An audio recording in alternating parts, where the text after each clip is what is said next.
ये चलो आप लोग क्वेश्चन नंबर 13 देखो।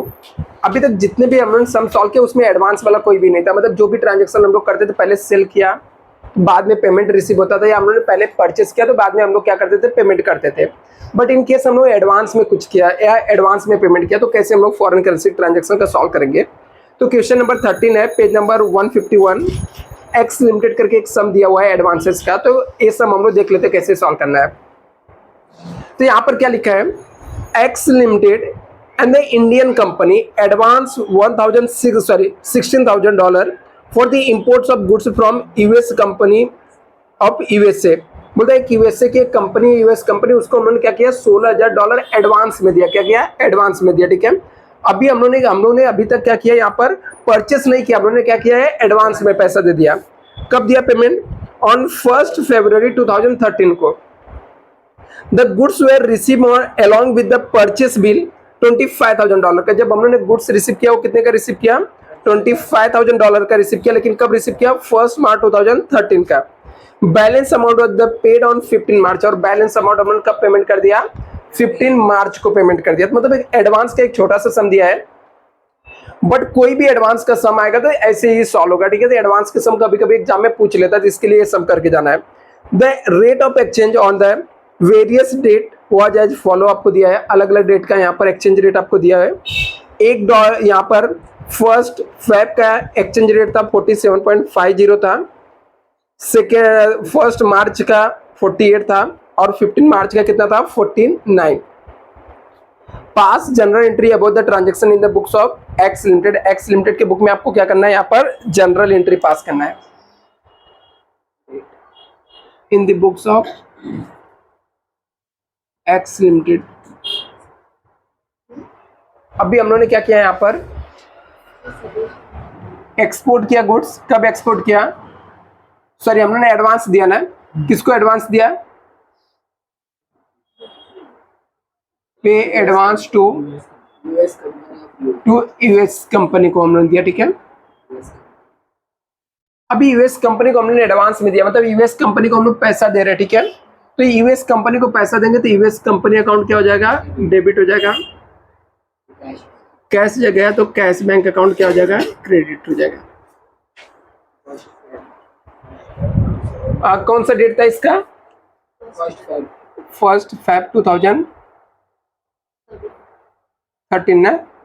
ठीक है, कितना डॉलर उन्होंने दिया एडवांस में, $16,000 दिया। जिस समय दिया उस समय रेट क्या चल रहा था,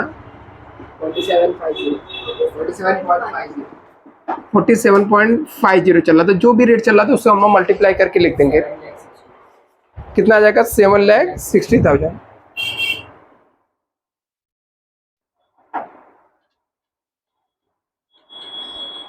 नेक्स्ट डेट क्या है,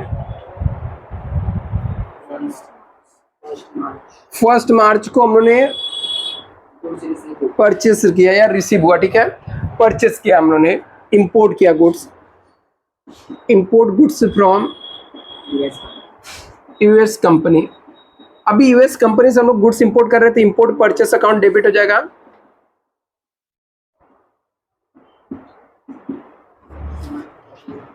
टू यूएस कंपनी अकाउंट यहाँ पे क्रेडिट हो जाएगा। लेकिन यहाँ पर एक चीज और आएगा कि यदि हम लोगों ने जो एडवांस में दिया, ये एडवांस में देने की वजह से हम लोग को प्रॉफिट हुआ या लॉस हुआ। ठीक है, क्योंकि यहाँ पर हम लोगों ने सिर्फ पे किया था, हम लोगों ने परचेस किया था क्या, नहीं।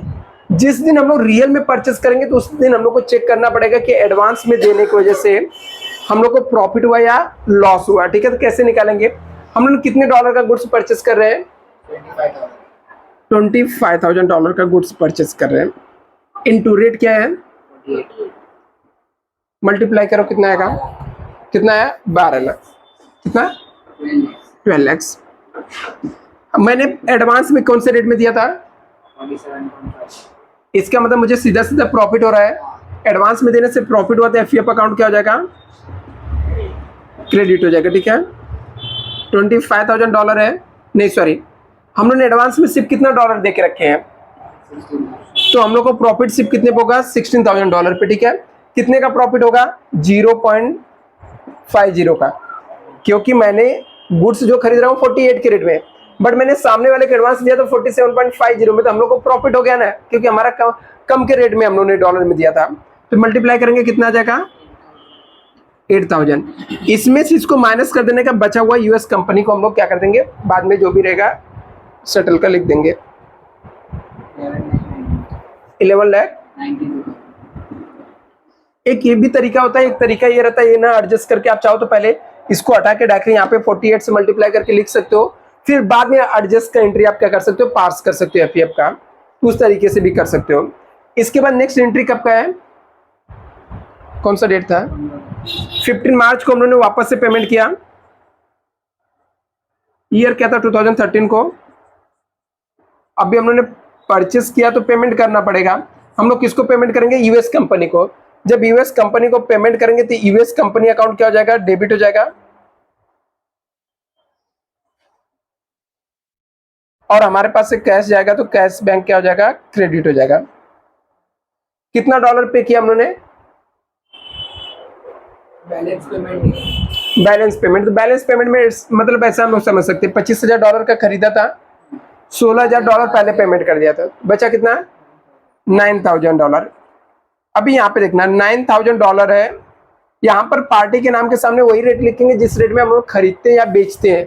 तो हम लोग खरीदा कौन से रेट में था, बट हम लोग को जो कैश पेमेंट कर रहे हो कौन से रेट में कर रहे हैं, 49। मतलब लॉस हो रहा है, लॉस हुआ तो एफईएफ अकाउंट क्या हो जाएगा, डेबिट हो जाएगा। कितने का, ₹1 का लॉस हो रहा है। यहाँ पे मल्टीप्लाई करो कितना आएगा, 4 लाख। यहाँ पे 9,000 आ जाएगा, और यहाँ पर कितना,